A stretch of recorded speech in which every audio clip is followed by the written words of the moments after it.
Walang pinoprotektahan, walang kasinungalingan, serbisyong totoo lang.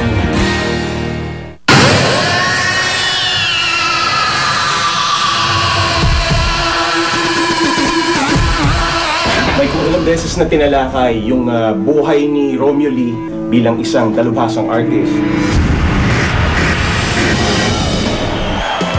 Rockstar. At yung pagkahilig niya sa ukay-ukay at sounds.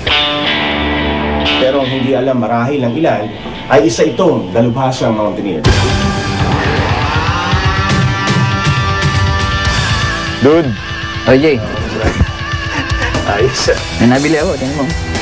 Aha. So, Sa musika at sining, halos hindi naiiba ang panlasa namin ni Romeo Lee na nakilala rin sa palayaw na yung rat trap. Lee. Pero gusto ko yan eh. Sa rock and roll at art, medyo magkasundo kami. Sa katunayan, may isang ang obra si Lee na nakasabit pa sa dingding ng bahay namin. Ito yung mga daday. Pero may isang bagay kaming hindi pa nasusubukang gawing magkasama. Pwede ba akong turuang umakyat? Huwag ka lang umakyat. Magmotor ka na lang. Motorsiklo na. Oo. Hindi. Okay lang. Kaya mo lang. Mga minor climber, mga umpisa ka sa minor. Matagal ng miyembro si Lee ng UP Mountaineers. Sa katunayan, kasamahan niya sina Romy Garduce at ilan pang sikat na mountaineer sa grupong ito. Kaya saan nga ba ako magtitiwala, kundi sa veterano? Itong Manalmon. Ayan, maganda yan for a beginner. Kasi meron dyan Madlum Cave, may waterfalls, may mga pang-rock climber. Ang ganda, may view pa sa taas, may peak, may river trail. Tapos balita ko, maputik daw. Sobra. Tsaka niknik. Niknik? Oh, tsaka yung mga lamok paggabi. Ang bahay na to, nandun daw sa paanan. Malapit lang dun sa kuweba. Ako, nababalita ko nga doon yan eh. Kasi tatawid ka sa ilog bago mapunta ang bahay na yan. Sa mga binanggit ni Lee, nakakaengganyo na nakakatakot palang umakyat sa bundok para sa baguhang kagaya ko. Okay, Oo, yeah. Okay, tara. Ito na yan.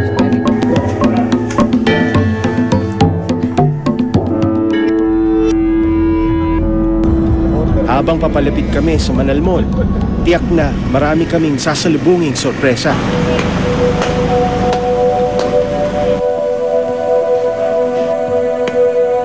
Dahil sa paanan pa lang ng bundok, tila ibinubulong na ng hangin sa amin ang tungkol sa misteryo ng Manalmon.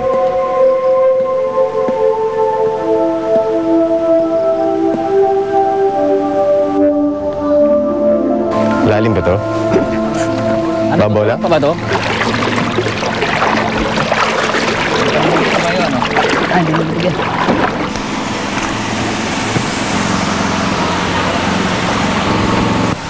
Ilang beses mo na ba napuntahan to? Madami na ang mayo, Dami na akong punta dito eh.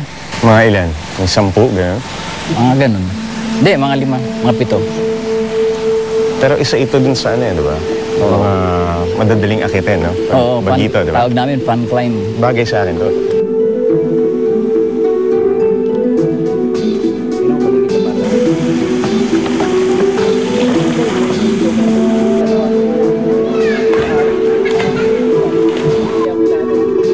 Tara, Lee.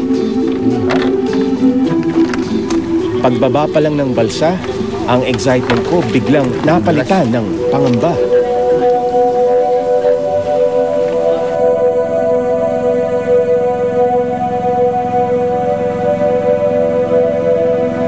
Isang bahay ang nakatawag pansin sa amin. Ito raw ang bahay kung saan kinuna ng mga eksena sa huling pelikula ng batang Julie Vega bago siya pumanaw.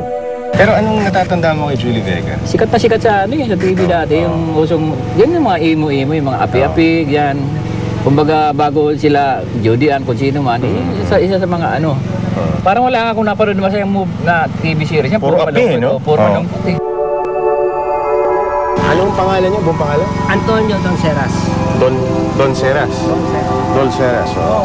Sinamahan kami ng may-ari ng bahay na si Mang Antonio para makita ang bahay kung saan daw nabati ng mga espiritu ang nooy masiglapang si Julie Vega. Naging usap-usapan ang misteryosong pagkamatay ng aktres matapos itong gumanap na sinasapian sa pelikulang Lovingly Yours Helen, the movie. At dito raw sa bahay ni ito, nagsimula ang lahat. Pwede na ho pasok? Magpapasintabi ho ba kami? Baka sakaling, ha? Ito? Sa taas po yun.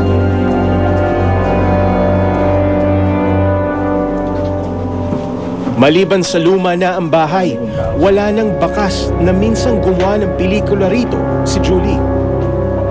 Pero kay Mang Antonio at sa kabiyak nitong si Nanay Konsolasyon, sariwa pa sa kanilang alaala ang mga eksena sa pelikula. Dito sa ibabaw ng aparador na yan eh. Bumubula ang bibig ni Julie Vega yan eh. Saan? Nakaupo yan ka. Ito. Oo. Bumubula. Bumubula ang bibig niya sa story eh. Eh, nung nabalitaan yung namatay, anong naisip mo? Medyo naniwala na rin kami na maaari nga ang posibleng nabate si Julie Vega ng... Bakit niya naisip mo? Sang-ayon na rin sa kanilang mga pagkukulang sa area. Unabisdaan kasi silang hindi naman lang nagpon dito sa... Kumbaga sa kanya hindi sila nagbigay pasintabi dito sa lugar. Kaya ako sa tagal ko umakit ng bundok, parati ako may respeto sa lugar pa. Tabi-tabi po, pagkaraan po. Parang paggalang kasi bisita ka lang dun eh. Dito raw noon itinayo ang banyo na ginamit ng mga crew ng pelikula. Dito naglagay sila ng pinakaparambisan na sinasabi na nagmalaman ko yung sinasabi na doon sa CR nakikita ni Julie Vega yung batang yung batang may balbas. Nag-alay sila ng manok. Nagmanok, Pinawalan lang naman nila yung manok dyan, hindi nila alam na Pero sa kabila nito, may isang hindi maililibing na kwento. At hanggang ngayon, nananatiling isang palaisipan sa ilang taga rito. Pero may kwento sa akin, bago daw kung di pa daw patay yun yung nakaburol. Sabi na may ibang magagamot na mga albularyo, dapat binabalot daw yung ng daon ng saging. May mga kung ano-anong orasyon. Parang buhay pa daw yun kahit nakaburol. Parang di siya patay. Sang-ayon niya sa kwento. Yung patay flat. Pero yun daw maisusuot yung kamay sa likod. Nakaangat. Yung Julie Vega Ayun, maraming kwento niyan eh. Yun ang sang-ayon sa istorya. Si Julie Vega, hindi ba nagpaparamdam dito? Hindi. Sa amin ko naman paparamdam si Julie Vega. Sino nakakita? Hindi ko na tandaan yung nagkukwento. Meron nagkukwento na kung paniniwala natin. Pero ang sang-ayon sa istorya, hindi patay si Julie Vega. Kasama ko roon nagko-concert kami sa Mount Manalmon. Ando doon yung kasama ng mga engkantada.